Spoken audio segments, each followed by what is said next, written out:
Hello dears, ഇന്നത്തെ ക്ലാസ്സിൽ നോക്കുന്നത് ലിസ്റ്റ് എന്ന് പറഞ്ഞ ടോപ്പിക്കാണ്. ഏറ്റവും ഇമ്പോർട്ടൻ്റ് ആയിട്ടുള്ളൊരു ടോപ്പിക്കാണ് ലിസ്റ്റ് എന്നുള്ളത്. അപ്പം ഇത് എല്ലാവരും സ്കിപ്പ് അടിക്കാതെ കാണണം.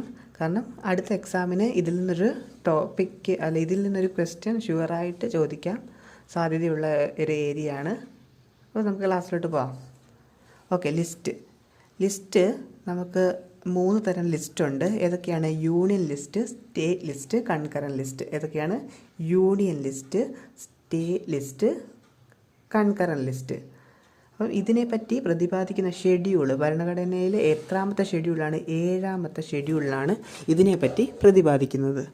ഇനി ലിസ്റ്റുകളെ കുറിച്ച് പ്രതിപാദിക്കുന്ന ഒരു അനുച്ഛേദമുണ്ട്, 246ാമത്തെ അനുച്ഛേദത്തിനകത്താണ് ലിസ്റ്റുകളിനെ പറ്റി പ്രതിപാദിക്കുന്നത്.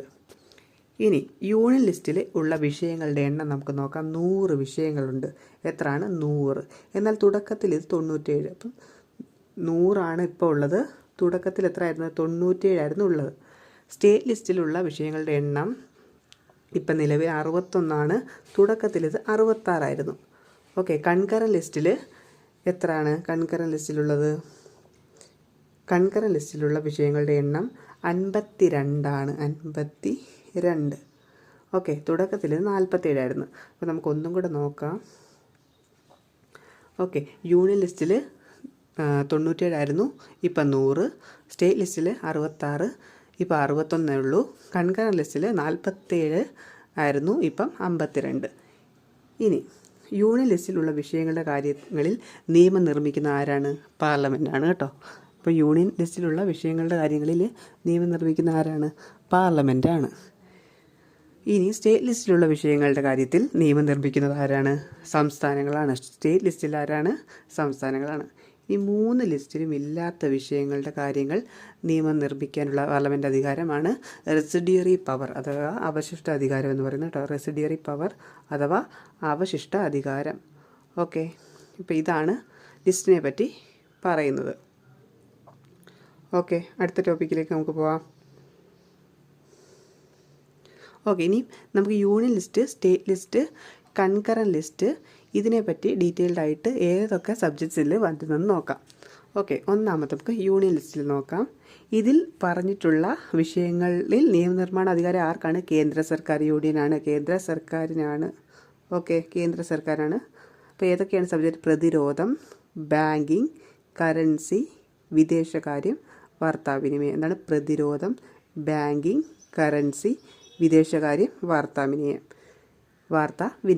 ഇനി സ്റ്റേറ്റ് ലിസ്റ്റിലോട്ട് നോക്കുകയാണെങ്കിൽ നിയമനിർമ്മാണ അധികാരം സംസ്ഥാന സർക്കാരിനാണ്.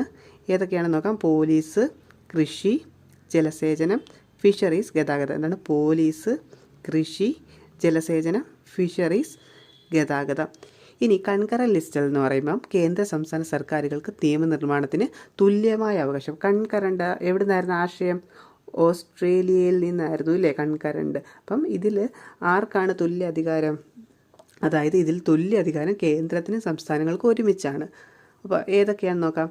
വിദ്യാഭ്യാസം, വനം, ട്രേഡ്, വിവാഹം, ദത്തെടുക്കൽ, പിന്തുടർച്ചാവകാശം. അപ്പോൾ ഇതാണ് വിദ്യാഭ്യാസം, വനം, ട്രേഡ്, വിവാഹം, ദത്തെടുക്കൽ, പിന്തുടർച്ച അവകാശം.